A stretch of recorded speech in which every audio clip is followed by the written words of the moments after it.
Backstage is a new social networking platform that enables you to connect with live audiences over audio based conversations. It's a supremely interesting app where you can talk to your friends or you can talk to different people, join rooms, have conversations about anything that you like, and have these rooms recorded, have different participants tune in, and well, basically just invent your life around it. I'm personally a huge fan of the app, and we have collaborated to start hosting certain interesting conversations with authors, writers, and other bibliophiles or anyone related with the book industry. Some of the other collaborations we have with Backstage include hosting open mic discussions, such as the one you're about to hear. People can join in through the audio form or just through comments and have a live chat with other people while giving in their views. If this sounds something super interesting to you, which it is by the way, you should head over to the link in the comment section below, download the app, and follow Kitabi Karwan and Siddharth Gupta and check out all this amazing work. Here you go. Welcome to this backstage co-association with Kitabi Karwan, Lost in Translation, Tracing the Soul of a Book. So the idea for this open mic was quite simple actually. We wanted to have a discussion with people about how, actually with fellow bibliophiles in fact, who would have faced this far more often, that how sometimes language, despite being an amazing tool of communication, acts as a barrier, and how the beautiful art of translation sometimes falls short of actually communicating the core message of what's being trying to be put across to people, right? And what sort of issues pop up with the same thing. And do you as a reader believe that you're actually experiencing the exact same work that author has penned when you're reading a translation, right? Because I mean, and you have varied examples for this. You have Gabriel Marquez, who wrote in another language but actually loved the English translation of 100 Years of Solitude way more than he liked his original work. And this was a fact that was pointed out to me by Vivek Tejuja, who will be joining us in a while. But on the other hand, you have people who talk about how language in itself is a very contextual thing, and which makes a lot of sense that language evolves culturally and has a lot more context to the society it's growing up in, right? So one of the examples I think I remember was when I was talking to a translator, particularly Dr. Dibali Mukherjee. She translated a book named Rokt in Bengali from Bengali to English. It was written by Sunil Gangopadhyay in the 1960s.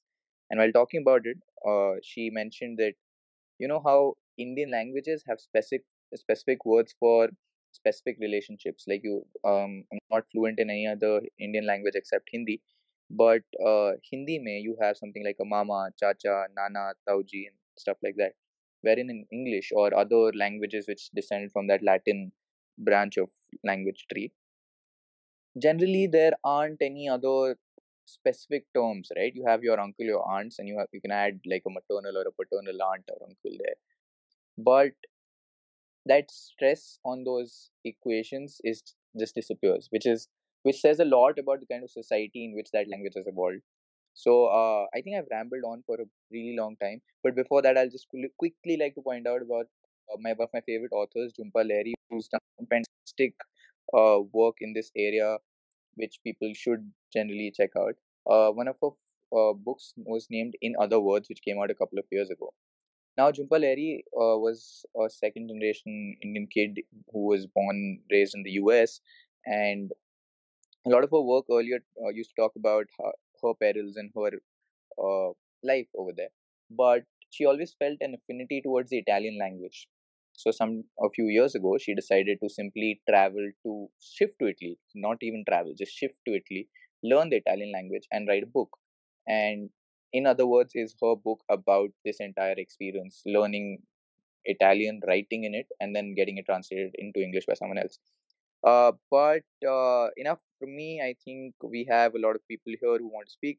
So, guys, the app is very simple to use. You can simply raise your hand by, I think there's a request button down there, and you can press that, and will let you in, let you talk. Um, uh, anyone can. Mugdha, Rishabh, would you guys would like to jump in? Mugdha's here. Hi, Mugdha. Hi. Hello. I did something interesting. Mm-hmm. I actually took out one translated piece, and while everybody is sort of warming up, I thought I'll Right. read it out. Should I do All that? right. Yeah, sure. Please go ahead. Yeah. So I'll first read the English bit, and I'll try and read it with you know, the same way that I'll read the Hindi one, like Mm-hmm. the Hindi Urdu one. Right. Just to tell you that, I mean, for me, I have realized that वो वाली कहानियां जो कि किसी language और भाषा की local flavour को कैच करती है ना, Hmm. that gets lost in translation. That's true. That's So absolutely that's, true. so that's an aspect of the translations. I mean, some translations do a brilliant job, but Right. like so I'll first talk about what gets lost for me if Mm-hmm. it is somebody's writing that I am enjoying. The written, not the essence, but the language. Yeah. Right. Right. So this is Isma Chuktai's Lihaf. Right. Okay. And I'll just read the English portion of the English, like just a paragraph. Um, For this very reason, my mother decided to deposit me with an adopted sisters of her when she left for Agra. She was well aware that there was no one in that sister's house, not even a pet animal, with whom I would engage in my favorite occupation. I guess my punishment was well deserved. So mother left me with Begum Jan, the same Begum Jan whose quilt is imprinted on my memory like a blacksmith's brand. This was the lady who had been married off to Nawab Sahib for a very good reason, courtesy of her poor but loving parents. Although much past her prime, Nawab Singh was noblesse oblige itself. No one had ever seen a dancing girl or a prostitute in his home. He had the distinction of not only performing the Hajj himself, but of being the patron of several poor people who had undertaken the pilgrimage through his good offices. Okay, now I'm going to read out the Hindi version, you know. And it says यही वजह थी कि अम्मा अब आगरा जाने लगी तो हफ्ता भर के लिए मुझे अपनी मुंह बोली बहन के पास छोड़ गई ना मुंह बोली and adopted right Right. Right. उनके It's just. यहाँ या यू मेंशन दैट Mhm. उनके यहाँ अम्मा खूब जानती थी कि चूहे का बच्चा भी नहीं है वहां पर जिससे मैं लड़ भिड़ सकूं सजा तो खूब थी मेरी हाँ तो अम्मा मुझे बेगम जान के पास छोड़ गई वही बेगम जान जिनका लिहाफ अब तक मेरे जहन में गर्म लोहे के दाग की तरह महफूज है ये वो बेगम जान थी जिनके गरीब माँ बाप ने नवाब साहब को इसीलिए दामाद बनाया था कि वो पक्की उम्र के थे कि वो तो पक्की उम्र के थे मगर थे निहायत नेक कभी कोई रंडी या बाजारी औरत उनके यहाँ नजर नहीं आती थी खुद हाजी थे और सभी बहनों को हज करा चुके थे exactly the same thing you know Right. But it's so Right. And different so different. And like this exact sentiment, right? Muboli and adopted, and something say like the concept of a Rakhi sister, या right? या Like I don't know if how if ever anyone puts that down in the English language or if that has ever been done, right? It's no and it's a my colloquial language या right. And it just makes you think a lot more, right? Like when you say it's, like I'm a huge Murakami fan, and a few days ago I was on an Insta live where this topic came up, and I'll ask Vivek to chime in now after this. But where we spoke about how there might be a situation where the Japan Murakami is writing about or the world he's drawing is maybe a bit different, maybe a lot different from the one that I'm reading in English, right? Because of the exact same thing, this Muboli adopted wala concept. Probably there's just so many things that I'm not catching on to what Murakami is trying to describe, simply because I don't understand the context of society. But Vivek, would you like to like I don't know chime in here?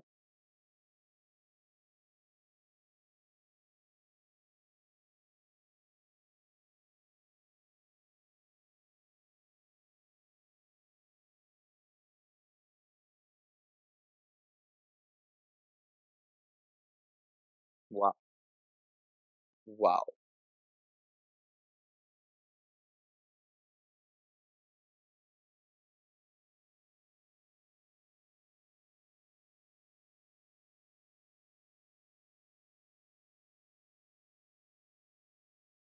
Right.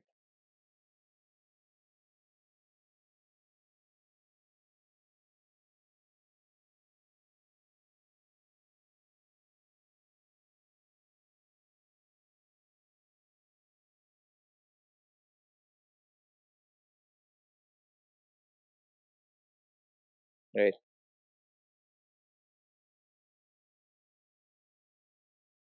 Right.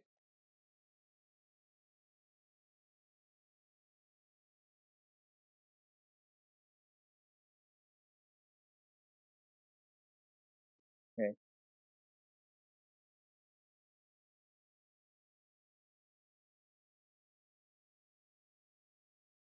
Right. Right. Right. Oh wow.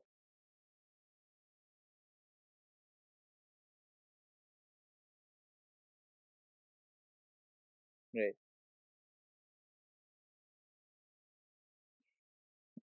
That's a very interesting thought that you put, that the translators themselves are lost in translation, because from the way I was looking at it, in fact, I often think that a translator's subconscious bias also plays a key role in how the work is coming across, right? Like right now, when Mugda was talking, translating, Chuktai, reading the translation of Chuktai's work, it simply could have been, maybe why would she write prostitute instead of a whore, or she might have gone for a more subtler word for it, maybe because there are, those kind of words exist, but she chose a particular word, and now what makes that translator choose that word?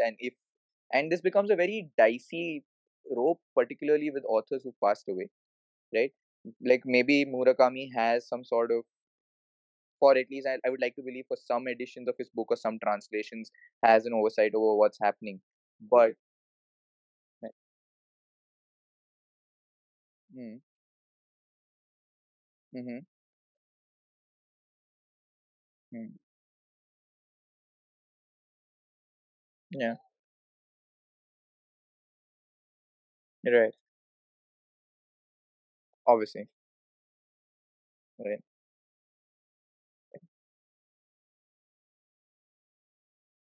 right, right, right. And it's very interesting, particularly when people are picking up, like often I you wouldn't real so I picked up Marquez's work as a kid without realizing that it was a translated piece, right? It was quite late in life when I realized that, okay, this is something, uh, like the author did not write this in that particular language. And it becomes particularly tricky here in India when you look at hyperlocal stuff. So if you're reading, say, a Marathi work that's translated into Hindi, or a Marathi work that's translated into English, you might end up taking away three different perspectives from all three readings, which is just something supremely fascinating for me. And when you think of it, it just cuts across mediums, right? Like it goes, like I recently, one of the shows that I've supremely loved over the past few years was Dark, right? It was on Netflix, and it was purely in German, and I watched it in German, and I read the subtitles. But uh, the experience of watching it in German was very different from that one episode that I tried to watch it in English, where you could feel the bluntness of the art form being, coming out when the translation's done. Ankit, would you like to actually join in and speak? I think I'll make you a speaker and you can contribute. Let's do that.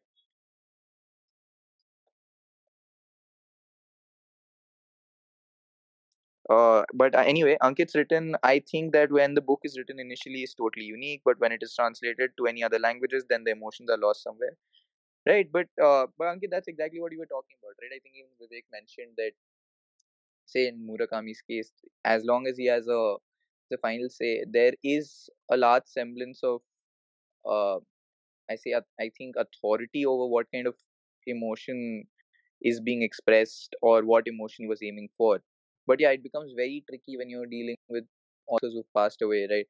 Someone like something like a Sunil Gangopadhyay, like that's the first one that comes to mind, because that was the last interaction I had with the translator, where Dr. Mukherjee actually had to go through a lot of his work just to familiarize herself with the kind of emotions and the kind of 1960s Kolkata she wanted to describe and write about. And that's when she felt confident enough to translate it into English. Chubby and Poshali, do you guys want to join the stage and come speak up? I'll make you guys speakers. You can contribute here as well. Huh? Right,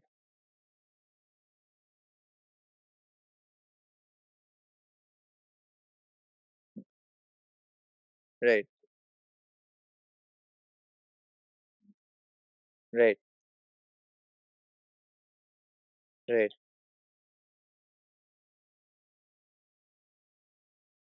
right,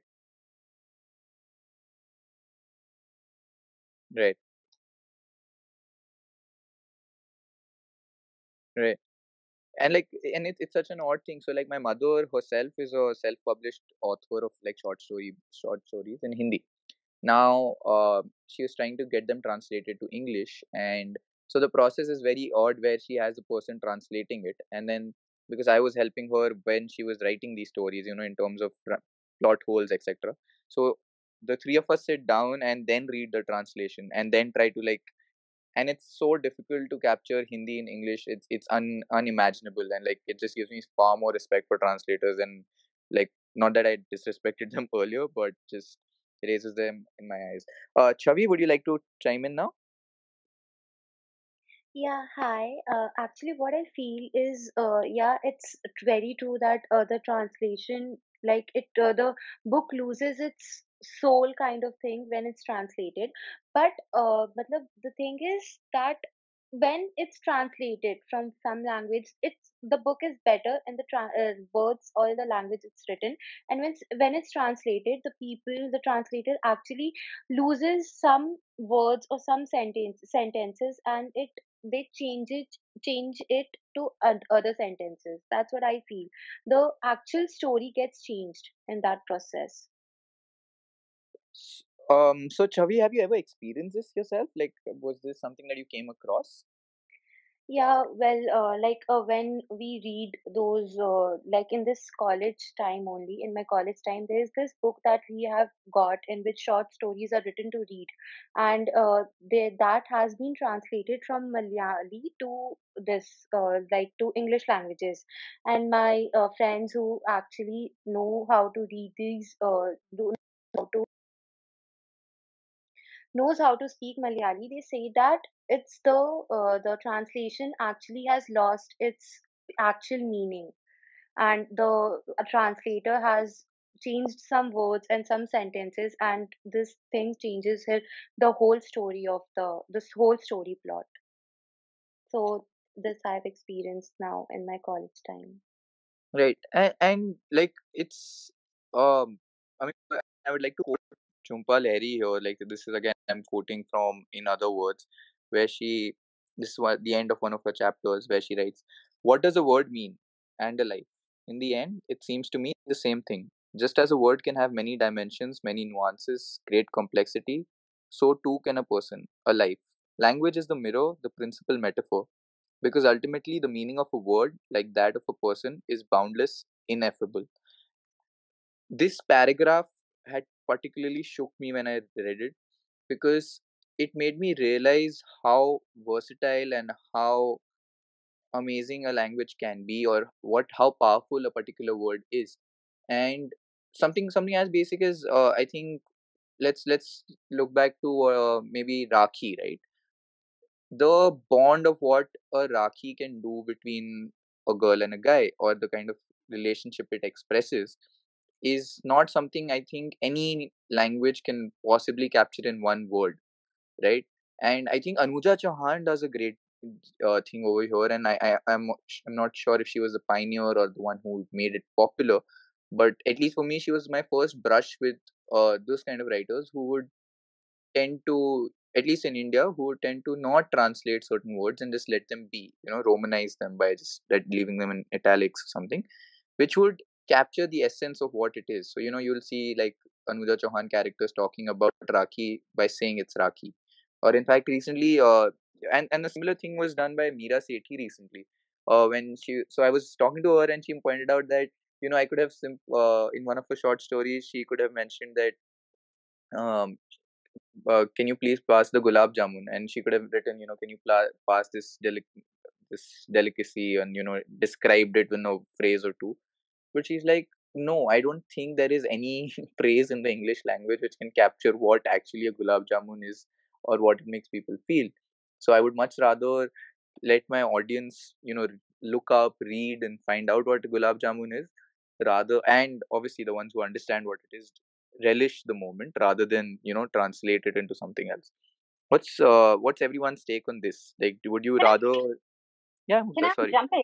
You know, Sure. I two things that strike me. One is there are stories that need to be told. And for that, it is important for them to break the barrier of the language and be translated in whichever way, but the story needs to be told. So, for instance, I read Zhong Shang's Wild Swans, Three Mm-hmm. Daughters of China. And it is, and I knew nothing about China before that. And this was, I was planning a holiday back in 2007 or 2008 to Beijing and we had family there. And, and I was like, all right, tell me something about, because if I like to go to a country with a history, it always helps if you have some little background about the country. Right. And I asked her that, can you send me, but I want something in fiction so that it's interesting and I'm able to read about it. So she recommended Wild Swans, Mm-hmm. and it is an account of three generations, Mm-hmm. which has the grandmom who was the concubine of a warlord, then her daughter who was member of the Communist Party, and then there was a cultural revolution. She was the member of the Red Guards, and then Right. finally this girl Mm-hmm. who went to England to study. Right.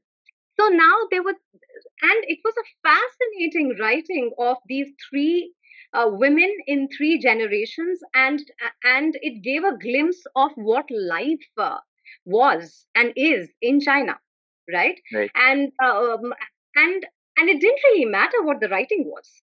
What mattered for me was the story itself.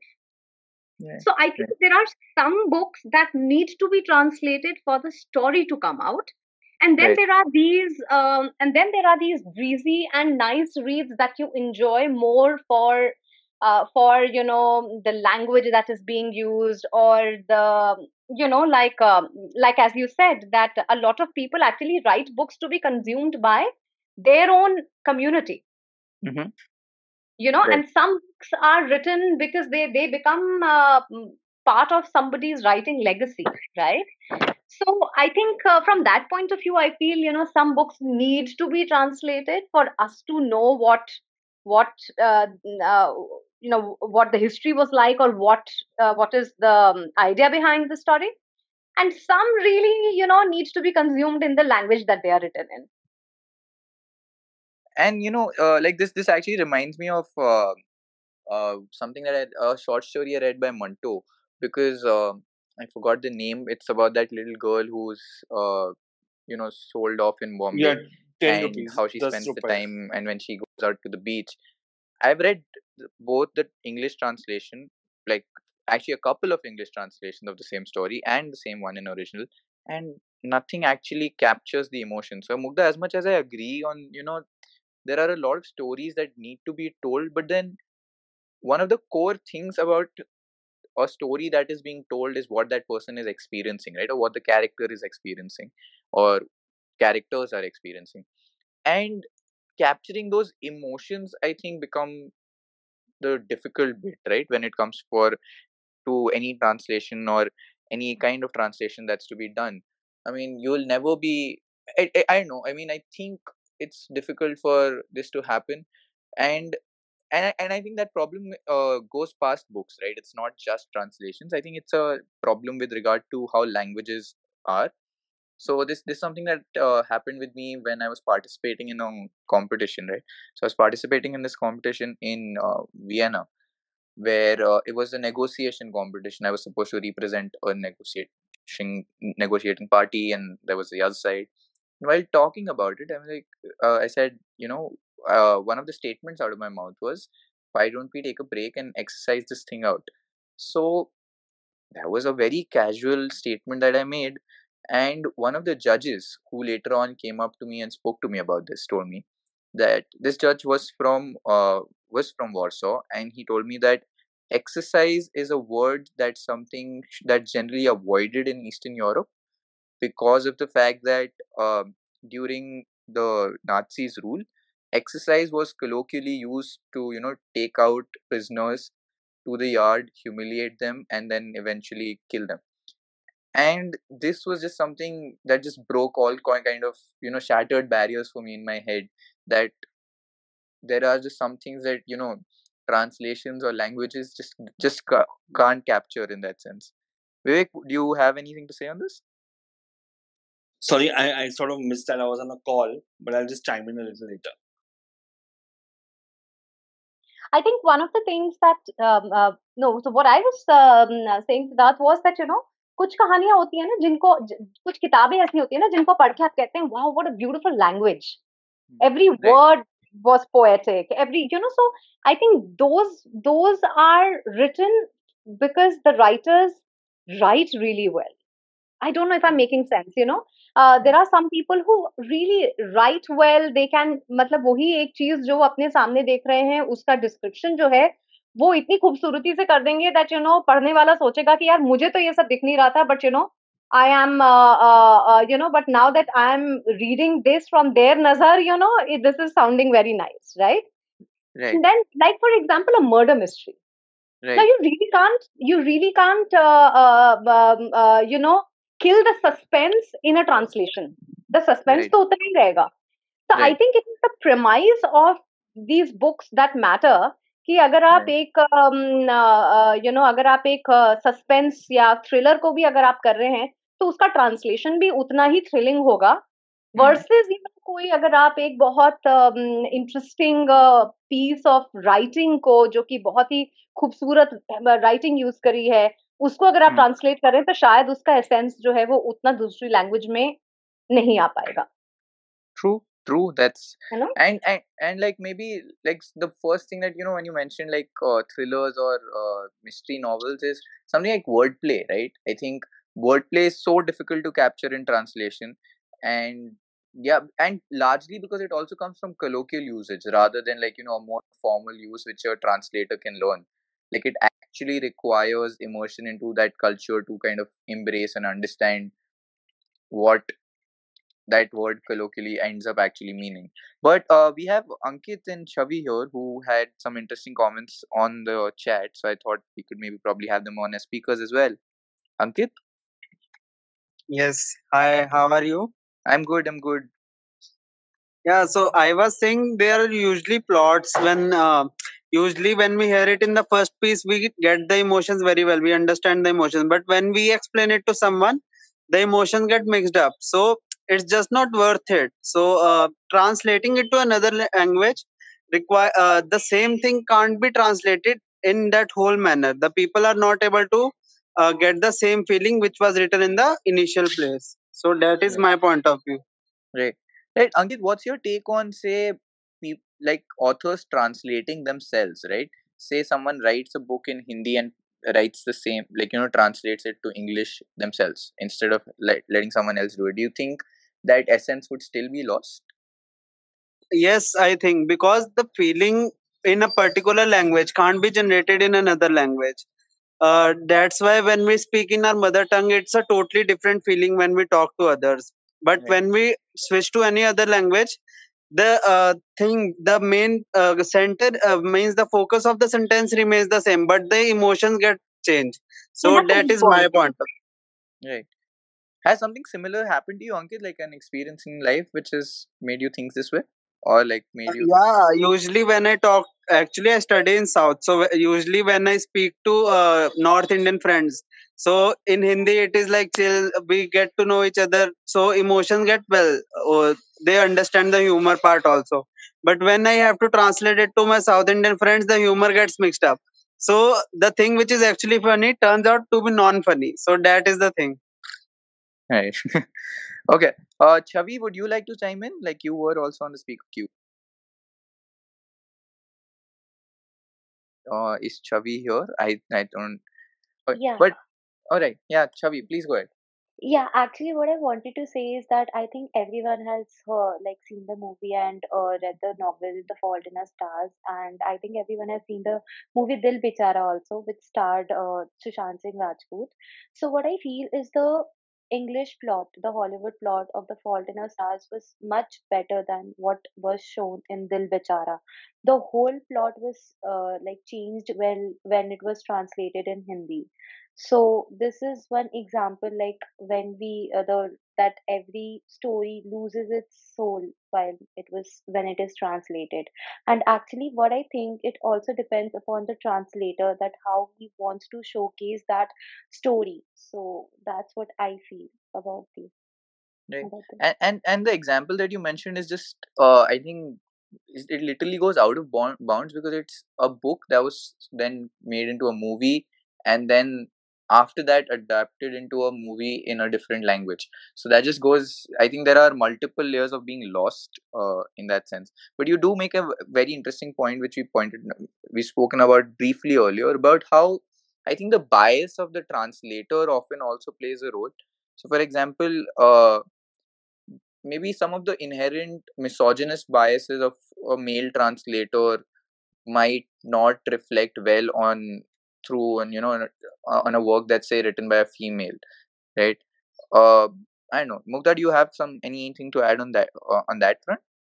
Like, do you think Yeah, translator biases I is a think, major thing? uh, m- I think, I feel that gone are the days when it was a literal translation of a work, of an Mm-hmm. artist's work.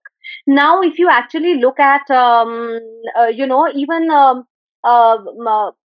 Chetan Bhagat's books, for example, they make Right. for Metro read, and, they are being consumed, no offense to the writer, but Chetan Bhagat's stories are interesting versus the writing. Yeah. Right. And a lot of people read those translations as well and love them, right? Right. And there have been films made on Chetan Bhagat's writing, and and it's not his writing, but his story that has been sort of made into movies. And Right. उसमें भी फिर जब आपके screen writers आ जाते हैं, तो फिर वो Yes. जब उसका अडेप्टेशन करते हैं तो वो उसमें और चेंजेस ला देते हैं, या Right. Right. but having said that, a lot of authors today, when and big authors, when they are looking at translators, Right. they go through an intense scrutiny of who is translating their work. Right. They want somebody who is understanding the essence of the book Mm-hmm. and then doing it. Right. And so it could have been a problem in the past, where something which was which was a feminist which could have been described as a feminist book, but somebody wanted to trash it, and so they wrote an illegally commissioned kind of a copy of it. Then Mm-hmm. that's a different thing. You're then doing it to Right. malign somebody. Right. But otherwise आज की तारीख में जो translators हैं वो Mm-hmm. बहुत ही scrutiny के साथ, और उनका बैकग्राउंड वर्क क्या है उसके Mm-hmm. साथ में हायर किए जाते हैं to right. But but yes, I am absolutely certain that as our religious texts, they have been interpreted wrongly in Mm-hmm. so many ways, and the translations are the biggest example of it.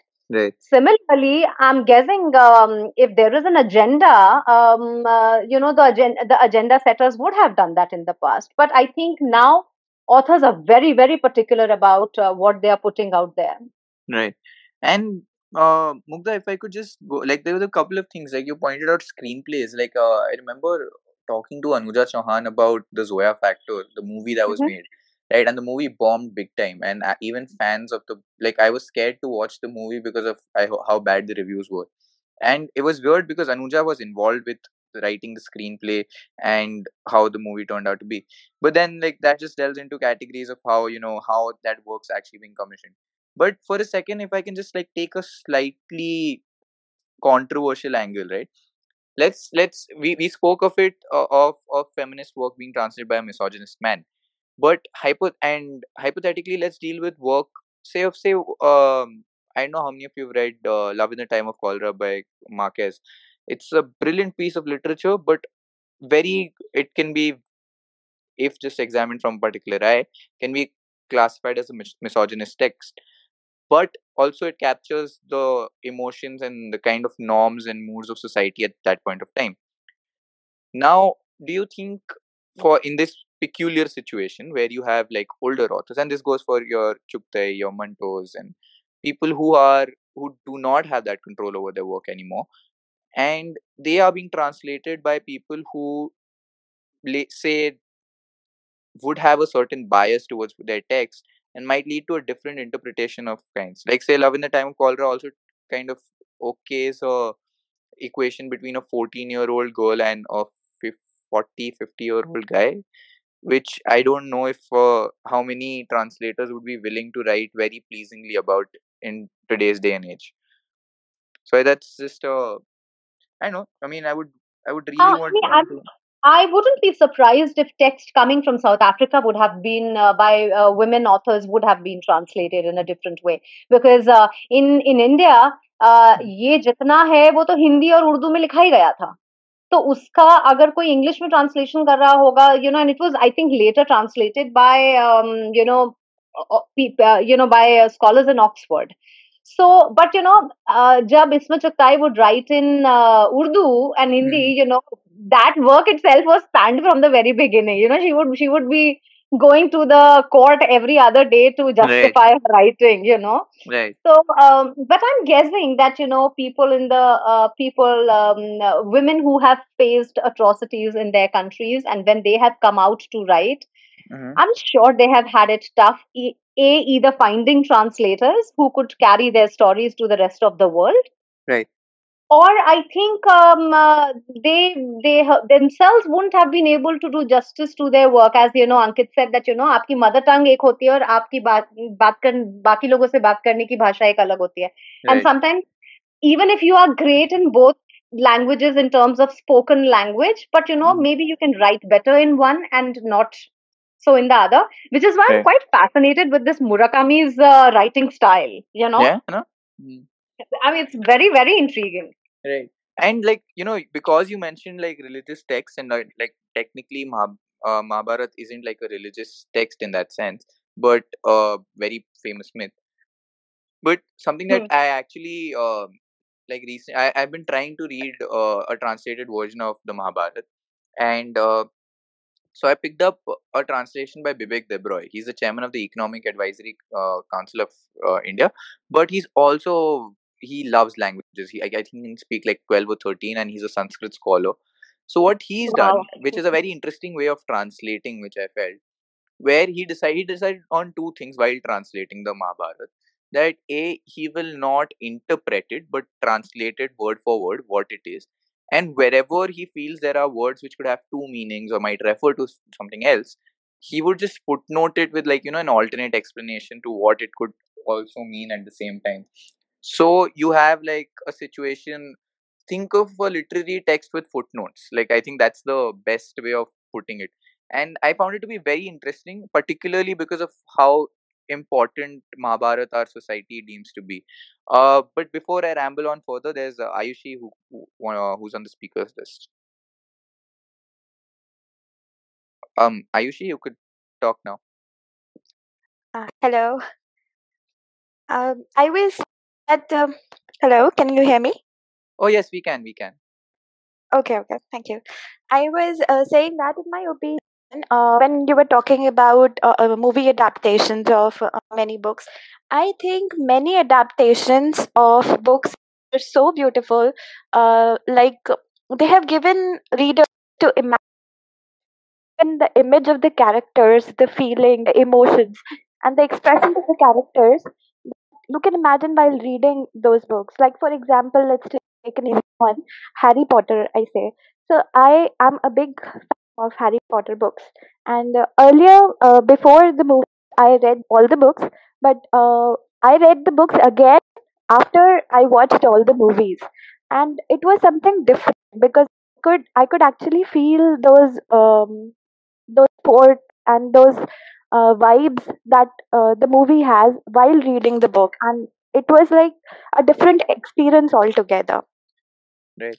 Like, and I'm Yeah, glad that you had a good experience with this, because like, all as much as I agree with your point that there are some beautifully made movies which were based on books, like yeah, there's just like a bunch of Harry Potter buffs who, and like they're a wide majority for that matter, who actually hate on the Harry Potter movies for ruining the books for them. But just to like add on to what you just mentioned, I think as a Jhumpa Lahiri fan, and that's something there's a widely shared view that the Meera Naya's adaptation of The Namesake was absolutely beautiful. Like, it genuinely captured what the book was. And in that sense, I think we just go beyond translation from being, from one language to the other, to sort of looking at it as an adaptation from one art form to the other, right?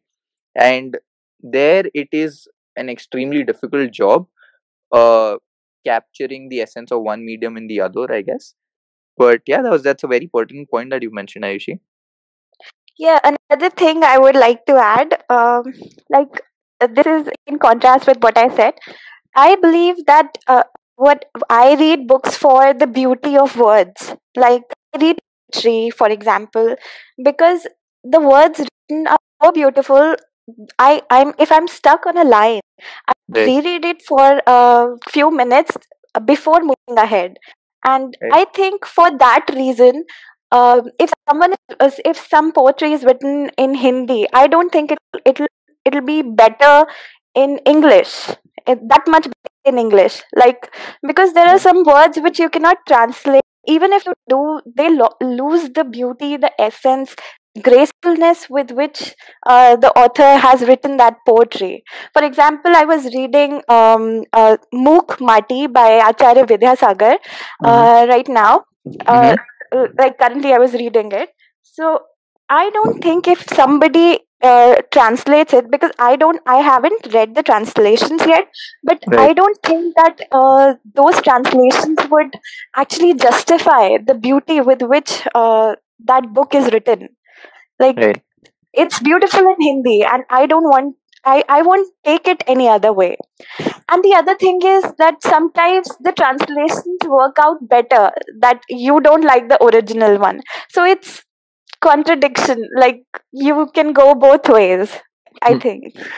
Right. Like, I totally get it. And like, in fact, like, when you mention it, I was so this is not, I am 26 and I oddly feel old, and I know a lot of people will judge me for saying that. But I was having this odd conversation with my sister the other day. She's a lot into she started watching Korean drama series, which is apparently a huge thing in India now and is picking up across the globe. Korean drama series and Turkish drama series. And often they just like watch in the original language, not dubbed, but with like subtitles, which is, I don't know, just kind of puts a very interesting spin to this entire context, right? Like, there were people, and I see Chubby, you're a fan, so I'm guessing you might would want to contribute on this, as to how much do you think you're able to capture the culture that's being tried, that's being depicted in that particular drama series, right? Yeah, even Chubby. my I'm Yeah, All right, I go ahead, please. sorry. No, it's okay. It's okay. yeah, actually, I totally agree. The K drama, I also watch it with subtitles only. It doesn't actually feel, I don't get that vibe when I watch it when it's translated or something, and I watch it with subtitles only. And I Right. think K drama is in trend now, and every girl, or I don't know about boys, but I've seen every girl is little inclined towards this Korean dramas nowadays. Right. What about you, Ayushi? You had something to say on this? Yeah, I was saying I myself am a fan of K drama, and my husband makes fun of me whenever I'm watching it. But I think sometimes when I'm watching it, I feel that the emotions don't match with the subtitles sometimes, Right. and but still I like to enjoy it, so I watch it. Right. That's Right. it. That's You quite know, an I have a funny story about this. yeah. there's this friend of ours, and there was a lot of hype around Sacred Games when it launched the first time. Right, right. And we all met over a weekend, and everybody was talking about Sacred Games, Sacred Games, Sacred Games. And then he says, "यार मेरे को ना मजा ही नहीं आया, उनको ना हिंदी में बनाना चाहिए था." So we were like, कि तुमने कौन सी language में देखा? Oh God. So they actually watched it in English. So Which which and which reminds me, I don't know if you remember. I particularly remember this situation because so I was 16 when Delhi Belly came out, and it was the first A-rated movie that I saw in a theater. I snuck in, like I grew my beard out and I snuck in. And it was one of those first movies which aired without, like, in the recent past, which aired without an interval. But it was also aired in two different languages. It was aired in English and in English, and like, yeah, I watched both versions, and they are two different worlds altogether. Like, there are just exactly, yeah. I don't know how explicit we can get on this platform, but like, so there's just some dialogues which you can't, like, I think My Name is Khan में एक बहुत सही सा dialogue है which captures it in a very PG friendly way. It's like वो अपने हिंदी में गाली देने का मजा ही अलग कुछ और होता है. Something like that. Like, you can't, like, these are these things with languages do, and I think with that we can really sum up our discussion and open mic today. That Hmm. languages are so contextual and they bring so much to the table. Translators have a very difficult job, guys. So I think today's session, this is dedicated to all translators out there, and a huge salute to all the work they do and the work they put in to bring across stories and emotions to us. And it's time that we explore literature in as many ways as possible. Thank you so much, everyone, for joining in. We'll be doing a lot more of these in the future. Do follow my page, or I think Mugda, I think there, if you're joined in, you're already tuned in onto Yes, the Kitabi yeah, yeah, Karwan. yeah. This Everybody thing, is so you'll subscribed. get, right. So you're subscribed to us and already. You'll get notifications about our open mics, our interviews.